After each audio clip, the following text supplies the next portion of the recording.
Pomaže Bog, braće i sestre, i dobrodošli u jednom novom putovanju. Pozdravljam vas iz prelijepog Krfa. U narednim minutama ćete moći vidjeti moje putovanje kroz ostrvo Krf. Naše putovanje počinje iz aerodroma. Letili smo iz Beča ka Krfu. I iz aerodroma Krfa smo krenuli sa autobusem do centra grada.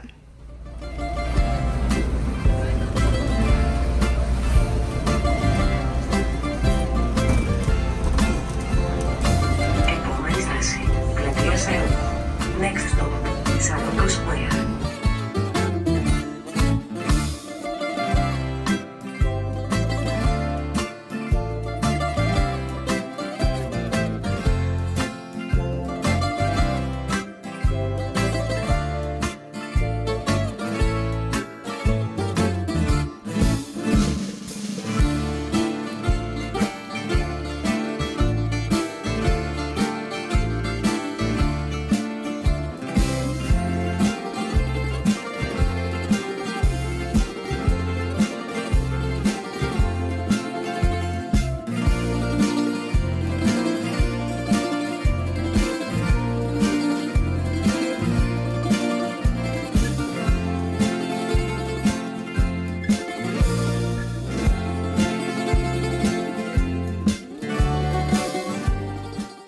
Šetali smo se kroz centar grada, a naš primarni cilj je bila crkva Svetog Spiridona.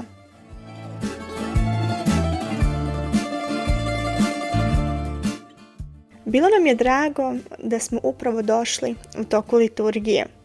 Stali smo u ćošak crkve i posmatrali okruženje.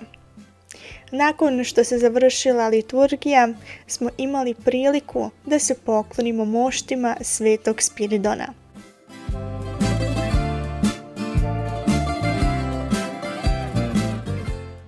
Interesantno je da se njegove mošti nalaze u oltaru.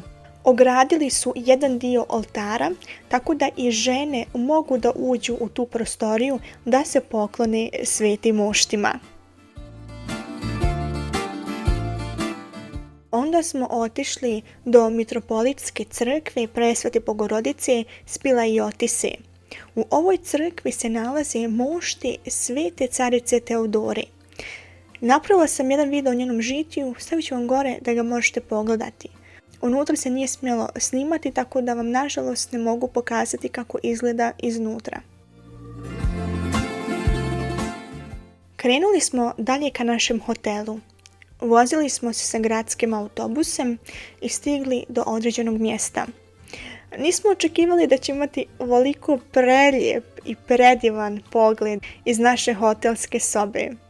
Bili smo totalno oduševljeni.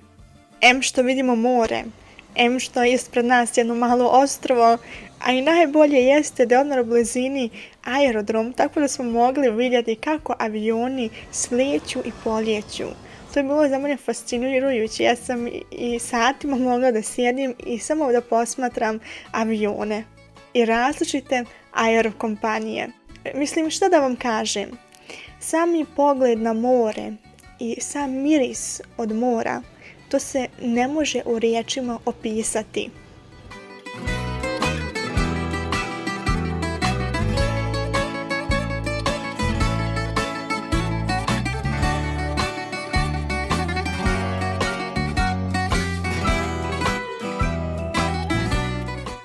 Uveče smo se prošetali do pješačkog mosta, gdje možeš da posmatraš avione, a s druge strane mosta se nalazi manastir Vlaherna.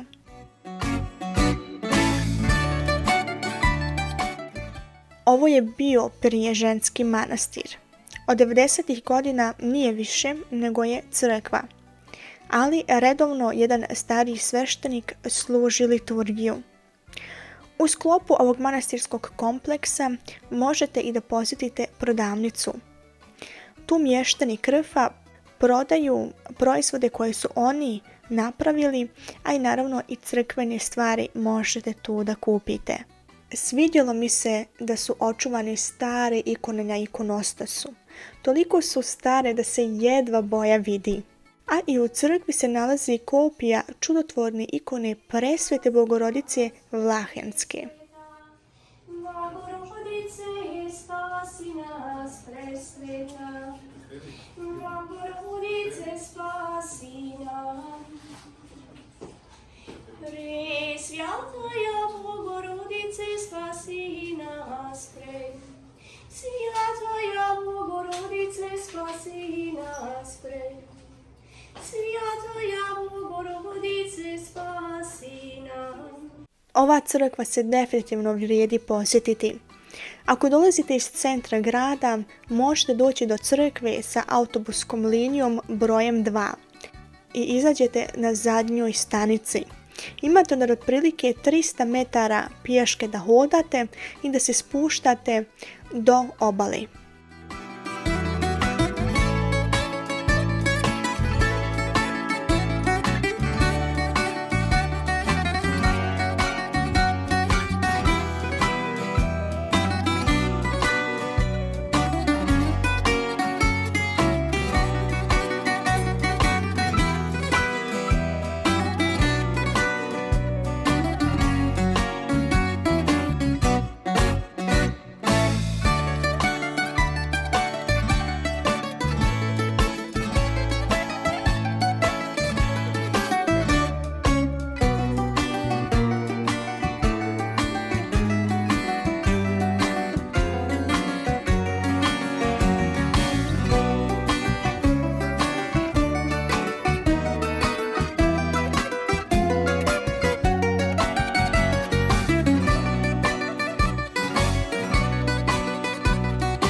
Drugog dana nam je bilo u planu posjetiti 2 manastira i 1 crkvu.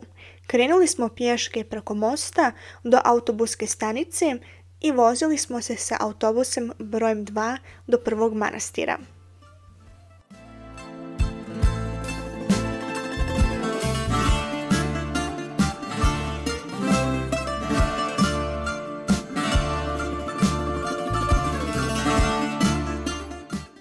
Prvi manastir koji smo posjetili bio je ženski manastir koji je posvećen Svetoj Efimiji.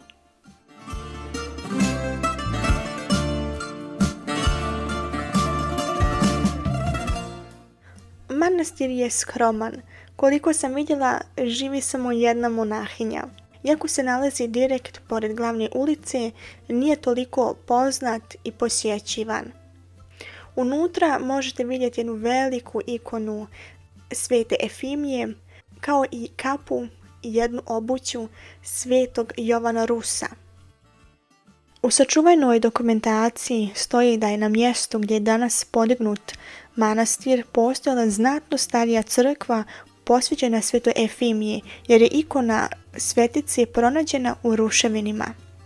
Manastir su u 14. vijeku podigla 2 oženjena sveštenika, nakon čije su se smrti njihove starije udovice obukle i usamljeničkim životom živjele u manastiru Svete Efimije. Oni su i zapravo bile u srodstvu, jer su bila svekrva i snaja.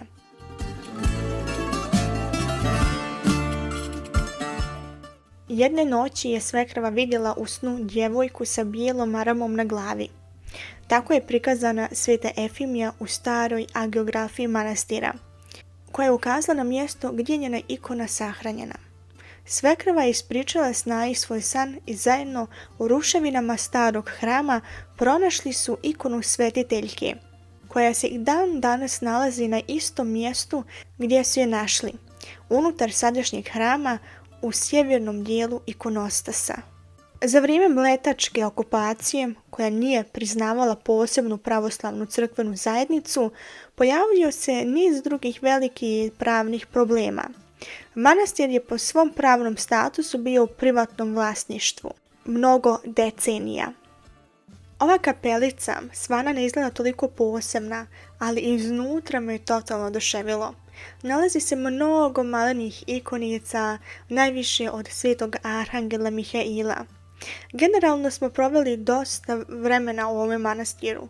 Odmorili smo dušu, pomolili smo se. Nismo uopšte htjeli ići dalje, nego smo htjeli ostati još duže u ovom manastiru.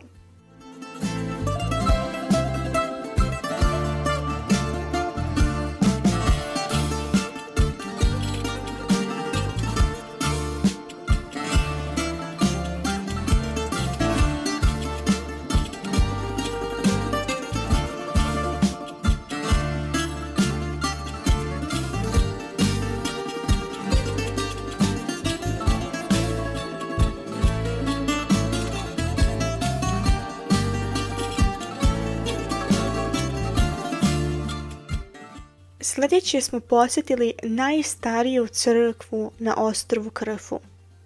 Ona je posvećena dvojici svetitelja, apostola Jasona i Sosipatra, učenicima svetog Pavla koji su prvi poučavali hrišćanstvo stanovnike ostrva u 1. vijeku nove ere. Crkvu su u 11. vijeku sagradili zanatlije Atike ili Beotije na ruševinama antičkog hrama. Prema Bibliji, Jason i Sosipatar su opisani kao rođaci apostola Pavla, što je definicija koja vjerovatno znači da su Pavle i Jason bili istomišljenici, ali ne i krvni srodnici. Izgleda da je Jason održavao malu tkalačku radionicu u kojoj je Pavle našao posao. To ukazuje da su se u Solunu nastanili možda i za stalno. Jedino je sigurno da je Jason živio u Solunu i da je postao učenik apostola Pavla. Jasonovo djelovanje počinje odmah nakon njegovog obraćanja u hrišćanstvo. On ugošće Pavla u svojoj kući, nudi svoju pomoć učitelju i prvim hrišćanima. Ima svoju kuću koja se koristi za sastanke ili sabore i progonjenje zbog evanđelja. Jason i Sosipatar su došli na Krf gdje su propovijedali sveto evanđelje. Obojicu saradnika apostola Pavla zbog svoje misionarske djelatnosti vladar Kerkilinos je oklevetao, uhapsio i bacio u tamnicu.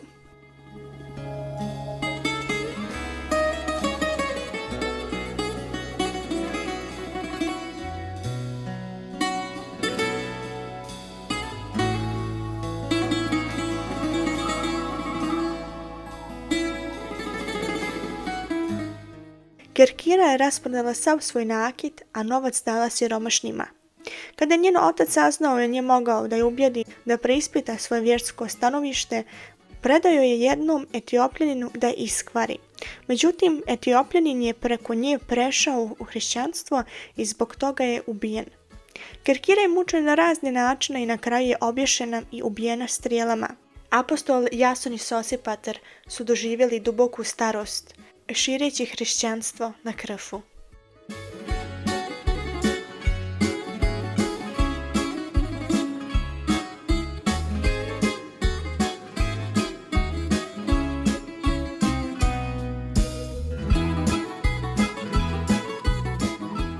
Htjeli smo posjetiti manastir Presvete Bogorodice Kasopitra, ali je bila zatvorena i tako smo se uputili nazad ka hotelu. Sutradan smo krenuli ka Srpskom muzeju.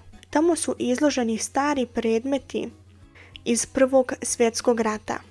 Iako sam već jedanput bila na ostrvu Vido, nisam imala taj osjećaj prema tim događajima koji su izdešavale u Prvom svjetskom ratu.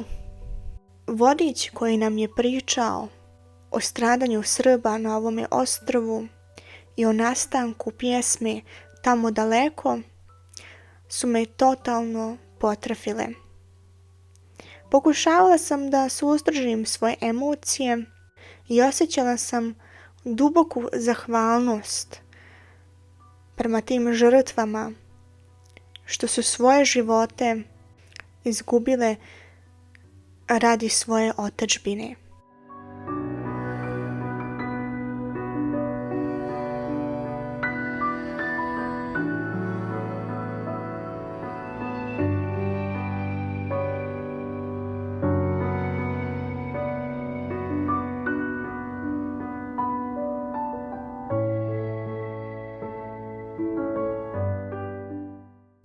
Ovo je najveći egzodus u novijoj istoriji koji je počeo 1915. Opšti austro-njemački napad na Srbiju 6. oktobra 1915. rezultirao je uništenjem srpske vojske i njenim povlačenjem preko Albanije u krv. 250.000 ljudi je izgubljeno od svakodnevnih borbi, strašne hladnoće, gladi, nevolja, bolesti i zatočeništva.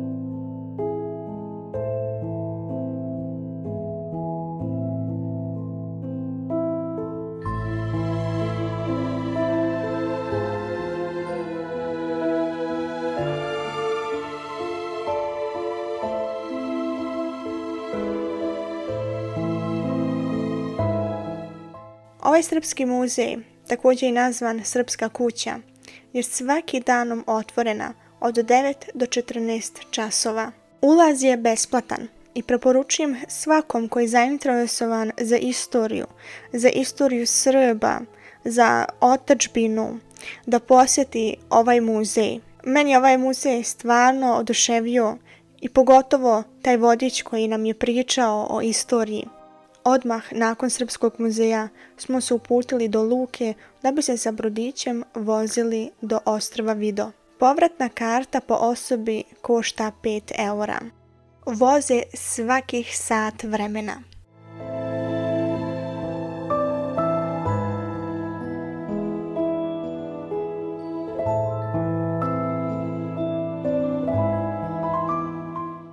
Dok smo se vozili brodom, sam u sebi non stop pjevala pjesmu Tamo daleko. Plava grobnica, more oko ostrva Vido, postao je dio srpske istorije. Tokom prvih dana boravka vojske na ostrvu Vido, svakodnevno je umiralo oko 100 ljudi. U početku su sahranjivani na stjenovitim obalama i u plitkim grobovima. Mrtvi su se dramatično umnožili i tako su prevezeni u čamcima francuskog sanitetskog broda i bačeni u more, gdje ostaju zauvijek.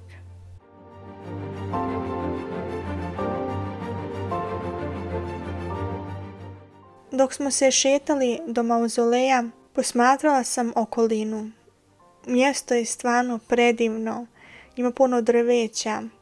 Ne možeš da zamisliš da se takva neka tragedija mogla desiti na ovom mjestu. I dok smo se polako približili našem cilju, sam sve više sebi zamišljala ovo mjesto, kako je to bilo u ono vrijeme. Razmišljala sam o tome, pošto su tu većinom djeca stradala, djeca i omladina. Da li bi naša omladina bila toliko jaka kao što je bila u ono vrijeme, da tako postrada za svoju otadžbinu?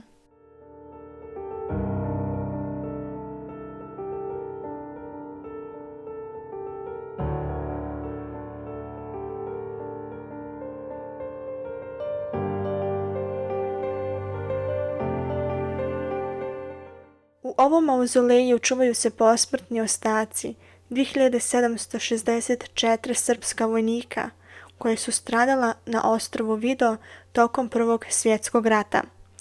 Od toga je samo 1232 poznato po imenu.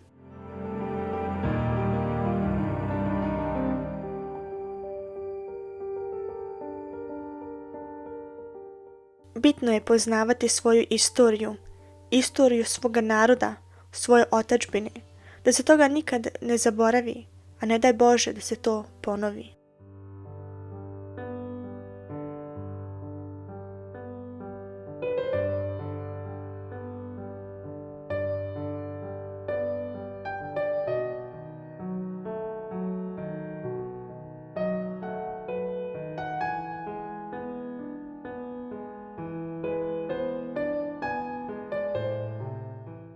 Polako smo se vraćali nazad ka ostrvu Krfu. Okrenula sam se prema ostrvu Vido i ponovo se duboko zahvalila svim žrtvama.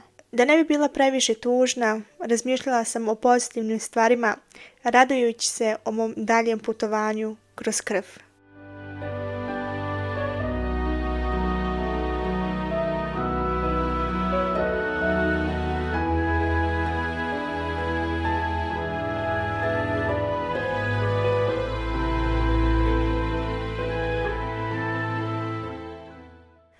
Vozili smo se sa autobusem linijom brojem 2 do zadnje stanice.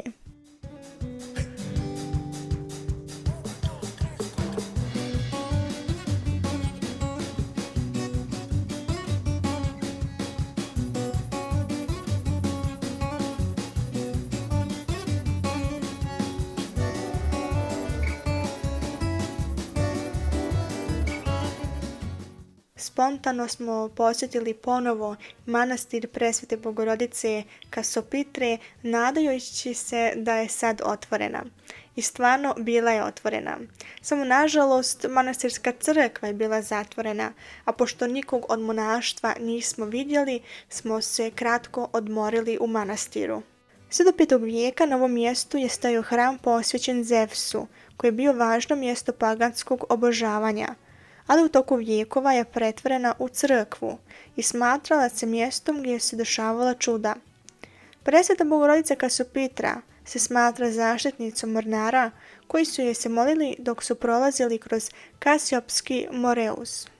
Najveće čudo dogodilo se u maju 1530. godine. Mladić po imenu Stefanos je oslijepljen nakon što je nepravedno optužen za krađu. Njegova kazna je uklanjanje očiju. Otišao je u manastir i u snu sanjao Djevu Mariju.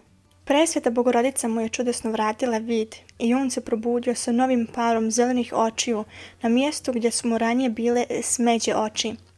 Vijest se proširila po cijelom ostrvu i ostatku Grčke. Crkva je uništena tokom turskog napada 1537. godine, a ono što se smatralo vrijednim opljačkano. Ali je ikona Presvete Bogorodice Kasopitre mogla biti sačuvana. Vidjelo mi se da smo u manastiru mogli vidjeti različita stara predmeta, različite posude, umjetnička djela. Mogu da kažem i da je cijeli manastirski vrt prelijep.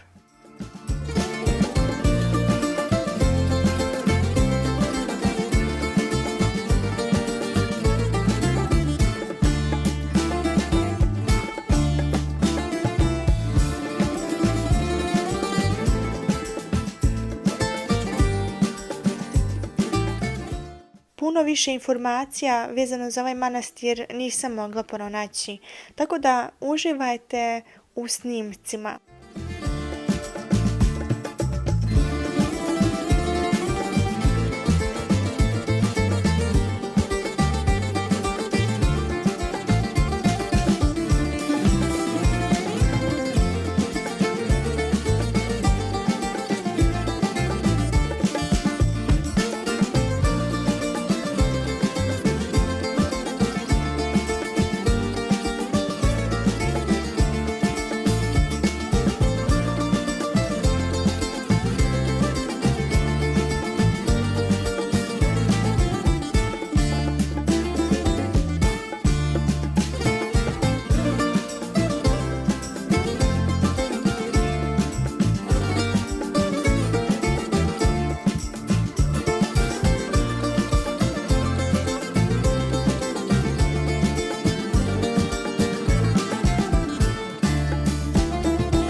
Pješke smo krenuli dalje ponovo do manastira Vlaherna gdje smo se ukrcali na brodić vozeći se do ostrva Pontikonisi.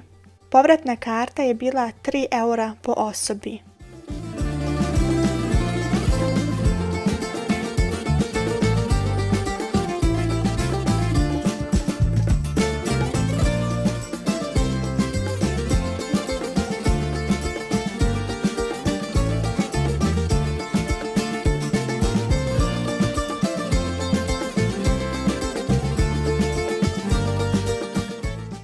Ostrvo Pontikonisi je najpoznatije po jedinstvenoj vizantijskoj kapeli Pantokratora koja datira iz 11. vijeka.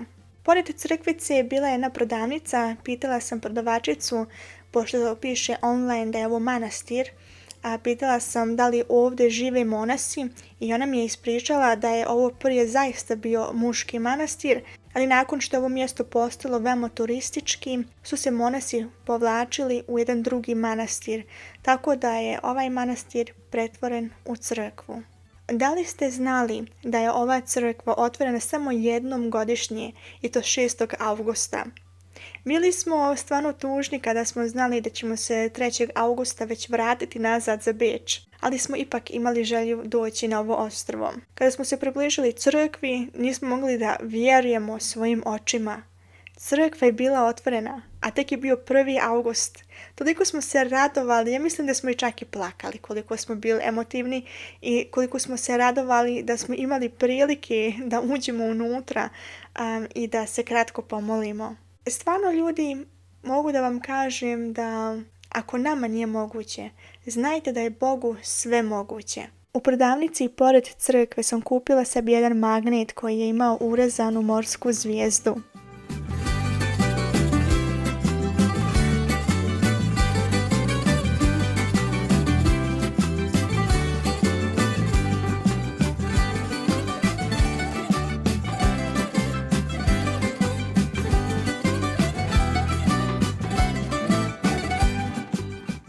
Vidite kako čekamo na brodić da dođe po nas, da bi se ponovo vratili do manastira Vlaherna.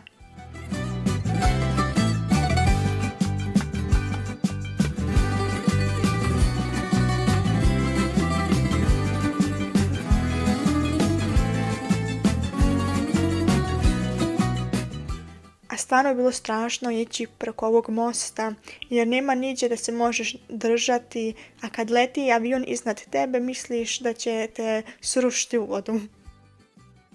I došao je predzadnji dan naše posjete Krfu. Otišli smo u još jedan manastir. Manastir se zove Palatitera. Osnovao ga je 1743. godine levkadijski monah Hrisant Siropoulos. Njegova istorija iz tog vremena usko je uvučena u istoriju ovog ostrva.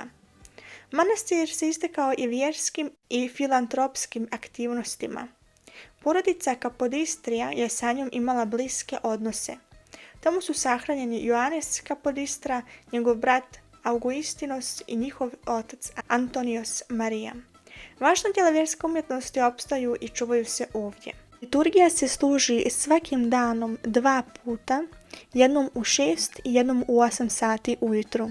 U manastiru se nalazi čudotvorna ikona presvete Bogorodice Platitera. Manastir se nalazi otprilike 900 metara od samog centra grada. Mi smo pješke otišli do manastira, stvarno jednostavno doći do njega, samo ga trebate ukucati na Google Maps i odmah pronađete pravu rutu. Nalazi se pored glavne ceste, tako da nema tu šta da ćete se neđe izgubiti, nego jednostavno pratite kartu. Ono što čini ovim manastirima interesantnim jesu ove različite prostorije. Imate crkvu, odmah iza se nalazi jedna prostorija u kojoj se sad nalazim sa nekoliko grobova i puno ikona, a imate i ekstra prostoriju gdje se nalaze samo grobovi. Grobovi različitih ljudi, monaha, igumana. Sad ne znam da li se ovdje samo sahranjuju posebne ličnosti ili bilo koji monah i da li postoji ima ovoga još jedno manastirsko groblje, to sad ne znam. Neki grobovi su u podu i ti kada ne gledaš, automatski staneš na grob tog čovjeka, ne znajući da si na njegovom grobu. I to je bilo malo čudno i stvarno mi se nekoliko puta desilo da sam nenamjerno stala na neki grob i veoma mi je žao zbog toga. Manastir Platitera ima visok i izuzetan zvonik i lijepo dvorište i baštu.